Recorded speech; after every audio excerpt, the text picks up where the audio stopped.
Hello everyone, আমাদের সবারই একটি কমন প্রবলেম হলো ডার্ক সার্কেল, যা দেখতে অনেক বাজে লাগে। আমাদের স্কিন যতই ব্রাইট হোক, যতই সুন্দর হোক, এই ডার্ক সার্কেল পুরো সৌন্দর্যটাকে মাটি করে দেয়।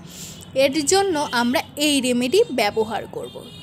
প্রথমে আমি এখানে শঙ্খগুঁড়া নিয়েছি। শঙ্খগুঁড়া আমাদের চোখের নিচের ত্বককে উজ্জ্বল করতে সাহায্য করবে এবং টান টান রাখতে সাহায্য করবে। শঙ্খগুঁড়ো একটু শুষ্ক হওয়ায় আমরা এখানে মধু অ্যাড করব। মধু আমাদের ত্বককে সফট রাখতে সাহায্য করবে। আর এখানে আমি 1 পিস লেবুর রস অ্যাড করেছি। লেবুর রস এখানে মাস্ট বি অ্যাড করতেই হবে, কারণ লেবুর রস আমাদের চোখের নিচের ডার্ক সার্কেল দূর করতে সাহায্য করবে, সাথে চোখের নিচের ফোলাভাব দূর করতেও অনেক সাহায্য করবে।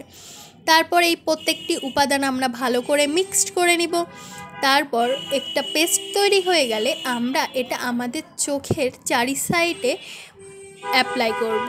এটা আমরা অ্যাপ্লাই করার সময় আলতো হাতে অ্যাপ্লাই করব এবং 5 মিনিট ধরে আমাদের চোখের চারি সাইডে মাসাজ করে নিব।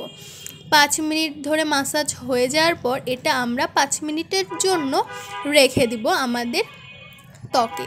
তারপর এটা আমরা নর্মাল ওয়াটার দিয়ে ওয়াশ করে ফেলবো। এটা আপনারা 15 দিন অ্যাপ্লাই করার পরই আপনারা রেজাল্টটা বুঝতে পারবেন। অবশ্যই প্রতিদিন 1 থেকে 2 বার ব্যবহার করার ট্রাই করবেন, তাহলে রেজাল্টটা আপনারা অনেক ভালো পাবেন। আর অবশ্যই আপনারা রাত্রে তাড়াতাড়ি ঘুমানোর চেষ্টা করবেন, সাথে 8 ঘন্টা যাতে ঘুম হয় এটার দিকে লক্ষ্য রাখবেন, তাহলে একটা ভালো রেজাল্ট আপনারা পাবেন।